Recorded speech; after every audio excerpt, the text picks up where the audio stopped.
हमारी आज की कहानी का नाम है भाग्य और पुरुषार्थ। एक बार दो राज्यों के बीच युद्ध की तैयारियां चल रही थी। दोनों राज्यों के शासक एक प्रसिद्ध संत के भक्त थे।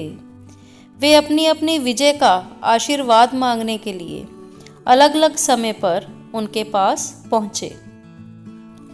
पहले शासक को आशीर्वाद देते हुए संत बोले, तुम्हारी विजय तो निश्चित है। और दूसरे शासक को उन्होंने कहा, तुम्हारी विजय तो संदिग्ध है। दूसरा शासक संत की ये बात सुनकर चला आया, किंतु उसने हार नहीं मानी और अपने सेनापति से कहा, हमें मेहनत और पुरुषार्थ पर विश्वास करना चाहिए, इसलिए हमें जोर शोर से तैयारियां करनी होंगी। और उन्होंने युद्ध की तैयारियां शुरू कर दी। दिन रात एक कर युद्ध की बारीकियां हमें सीखनी होंगी। अपनी जान तक को झोंकने के लिए हमें तैयार रहना होगा। और उधर पहले शासक की प्रसन्नता का कोई ठिकाना ही ना था।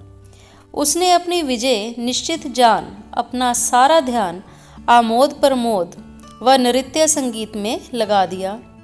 उसके सैनिक भी रंगरेलियां मनाने में ही लग गए। निश्चित दिन युद्ध आरंभ हो गया। जिस शासक को विजय का आशीर्वाद था, उसे कोई चिंता ही ना थी। उसके सैनिकों ने भी युद्ध का अभ्यास नहीं किया था। अपनी हार पर पहला शासक बौखला गया और संत के पास जाकर बोला, महाराज, आपकी वाणी में तो कोई दम ही नहीं है। आप गलत भविष्यवाणी करते हैं। आपकी बात तो गलत साबित हो गई, मैं हार गया। उसकी बात सुनकर संत मुस्कुराते हुए बोले, पुत्र, इतना बौखलाने की आवश्यकता नहीं है। तुम्हारी विजय निश्चित थी, किंतु उसके लिए मेहनत और पुरुषार्थ भी तो जरूरी था। भाग्य भी हमेशा कर्मरत और पुरुषार्थी मनुष्यों का ही साथ देता है। और उसने दिया भी। तभी तो वे दूसरा शासक जीत गया, जिसकी पराजय निश्चित थी। संत की ये बात सुनकर पराजित शासक लज्जित हो गया और संत से क्षमा मांगकर वहां से वापस चला आया। तो इस कहानी से हमें क्या शिक्षा मिलती है? सच है कि भाग्य भी पुरुषार्थी का ही हमेशा साथ देता है। यदि हम मेहनत करेंगे तो निश्चित हमारी जीत होगी। तो कैसी लगी आपको ये कहानी?